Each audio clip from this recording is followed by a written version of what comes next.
Because of its widespread appeal, animated picture production has grown into a multi-billion-dollar business with fierce rivalry.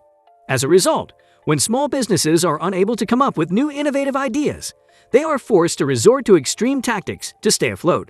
You've probably heard of cartoon ripoffs, which are poor imitations of the original cartoons. We put together a collection of blatant, humorous, or ambiguous mockbusters today at Bright Side. Check it out to determine if they're worth your time. 11. Kimba the White Lion, 1965 to 1967 versus The Lion King, 1994. The question of whether Disney's masterwork The Lion King is a ripoff of the Japanese animated series Kimba the White Lion has sparked heated controversy. Despite Disney's denials, many viewers saw a lot of similarities between the two films, especially in terms of animation and graphics. Animator Tom Cito stated in an interview that he was not inspired by Kimba, although some of the individuals working on this project may have grown up watching the Japanese series, which was highly popular in the 1960s. So this is purely coincidental, and no one took materials from Kimba on purpose. However, both of these cartoons are true classics, with admirers of all ages all around the world. 10. Butch Cassidy ripped off Johnny Quest. Kids everywhere were taken up in the fascinating world of Johnny Quest back when Hanna-Barbera ruled the airways. It followed the adventures of Dr. Breton Quest, his son Johnny, their security wristband, and Hadji, an adopted Indian orphan, as the James Bond of children's cartoons. Johnny Quest was a unique blend of science fiction and pulp adventure, combining horror, humor, and action into a thrilling journey that kids couldn't get enough of. Because of its great popularity, it spawned a slew of imitators, notably Butch Cassidy and the Sundance Kids.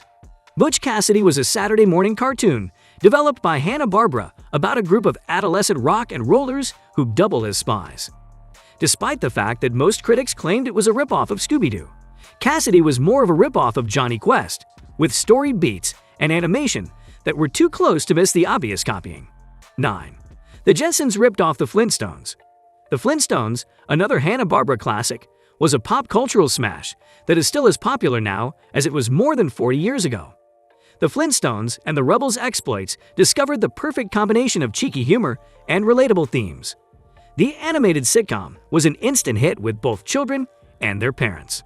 In fact, the Flintstones was so popular that Barbara chose to use the nuclear family concept in a futuristic setting with the Jetsons just a few years later. The Jetsons is virtually the same show as its prehistoric ancestor, complete with marital strife, trite humor, and those irritating laugh tracks. However, replacing talking dinosaurs with talking robots didn't mislead audiences, and the futuristic family was only on the air for one season. 8. Yu-Gi-Oh! Ripped off Pokémon. Few shows can claim to be pop culture phenomenons, and even fewer can claim to be as popular as Pokémon. With Western audiences, the story of young Ash and his goal to become the greatest Pokémon trainer ever connected well. Pikachu, Squirtle, Meowth, and the rest of the pocket monsters took the world by storm, and it wasn't long before knockoffs appeared. Despite the fact that the original Yu-Gi-Oh! Manga was very much its own thing, the anime's creators decided to capitalize on Pokémon's recent success. What began as a story about a young gambler swiftly morphed into a program about a collectible card game in which pocket monsters battle it out. Coincidence? No, we don't believe so. Yu-Gi-Oh! Was rapidly adopted by Pokémon fans, but despite its success, the anime never quite reached the heights of its pocket monster forerunner. 7. Baby Looney Tunes ripped off the Muppet Babies. The characters from the Looney Tunes are among the most well-known cartoon characters of the previous century. Bugs Bunny is so well known that he has his own star on the Hollywood Walk of Fame. Despite being the most famous cartoon crew of all time, the Looney Tunes aren't above taking an idea or two from a similarly themed franchise. Daffy, Porky, Tweety, and Bugs, as adorable tots, get into hilarious antics in Baby Looney Tunes, which was released in 2002. If that sounds familiar, it's because it's based on the same idea as the Muppet Babies, which was released nearly 2 decades ago. Both shows showcase beloved characters as toddlers getting up to trouble, with the exception being one includes a wacky rabbit and the other Kermit the Frog. 6. Food Party ripped off Pee-wee's Playhouse. Playhouse Wee starred Paul Reubens as the titular man-child, who lived in a crazy funhouse full of toys, gadgets, and talking machines from 1986 until 1990. Playhouse was like a live-action LSD trip for toddlers. where you could talk to a chair and eventually meet the king of cartoons. Food Party, a joyful, vividly colored children's culinary show in which host Third Tran would mix up tasty delights with her cast of puppet guest stars, was released more than 20 years later. Sure, Pisho Weeze wasn't a crazy cooking show, but it's evident that Reuben's irreverent humor and creative set designs influenced Food Party. Everything about Food Party is a ripoff of Playhouse, from the multicolored cardboard sets to the wide choice of puppet companions, but it couldn't save it from being canceled after 2 seasons. 5. Johnny Test ripped off Dexter's Lab. Dexter's Lab is a Cartoon Network classic that follows a young genius named Dexter who has a secret laboratory hidden in the caverns of his bedroom. The majority of the episodes feature his numerous experiments being attacked by his bothersome sister Deke, who constantly manages to find a way into his lab. Dexter's Lab is a wacky and inventive blast, complete with robots, superpowered monkeys, and enormous monsters. And it's the brainchild of Jenny Tartakovsky, Samurai Jack. It's difficult to replicate Johnny Test's blend of mischief, laughter, and pathos, and while he tried, he didn't quite succeed. Johnny Test not only focuses on kid geniuses and sibling rivalry, but it also uses the same animation technique as Dexter's Lab, with some characters appearing to be carbon clones of one another. 4. Big Bad Beetleborgs ripped off Power Rangers. Power Rangers fanaticism had officially taken the world by storm by the mid-90s, and production firms had taken note. The frenzy spawned a slew of Morphin knockoffs, with Big Bad Beetleborgs being one of the most popular. Beetleborgs is a film created by Saban Entertainment, the same company behind Power Rangers, about 3 youngsters who obtain the ability to turn into their favorite comic book heroes in order to combat crime. The series blended together fight video from a Japanese series, Jidikubi Fighter, with new American material to create a sci-fi/action spectacular, whose primary purpose was to sell toys, similar to Power Rangers. Beetleborgs was essentially a vehicle for selling youngsters another line of toys and products that are now most likely collecting dust in your parents' attic, in addition to recycling footage. 3. Mighty Morphin Power Rangers ripped off Super Sentai. While VR Troopers is a ripoff of Power Rangers, you might be surprised to learn that Power Rangers is also a ripoff.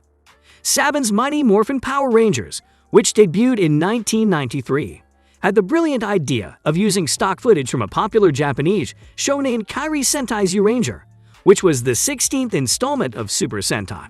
After that, Saban Entertainment shot a new plot about adolescents growing up in the fictional town of Angel Grove, California, who discover ancient extraterrestrial technology and become the Power Rangers. To create the show that all millennials now know and love, New American Video was combined with stock material. Though you may have fond memories of Tommy, Kimberly, and Jason fighting evil monsters as a kid, it's a letdown as an adult to discover the costumes are actually worn by someone else. 2. Jabberjaw ripped off Scooby-Doo. When it came to Hanna-Barbera, the animation studio achieved their biggest hit yet with Scooby-Doo, which was released in 1969. The groovy cartoon chronicled the exploits of 4 adolescents and their talking Great Dane as they explored paranormal mysteries involving otherworldly demons, creatures who were generally shown to be an elderly gentleman in disguise. We definitely don't need to tell you that Scooby-Doo and the gang spawned a slew of imitators, including a show about a talking shark. Jabberjaw, which debuted in 1975, is essentially an underwater Scooby-Doo, with fish food replacing Scooby snacks. It followed a group of young teens and their animal companion as they solved mysteries, just like its predecessor.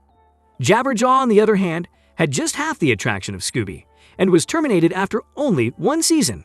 Zoinks! Number 1. Timo Supremo ripped off the Powerpuff Girls. When the Powerpuff Girls premiered on Cartoon Network in 1998, Blossom, Bubbles, and Buttercup became household names. The program is based on the 3 superpowered bobblehead sisters, developed by Professor Utonium, and it was created by animator Craig McCracken. The Powerpuff Girls, with their unique blend of old-school animation and sharp, satirical comedy, became an instant hit with audiences, garnering 6 Emmy Award nominations in the process. It was a success that would be difficult to duplicate, and much more difficult to rip off, as Timo Supremo demonstrated.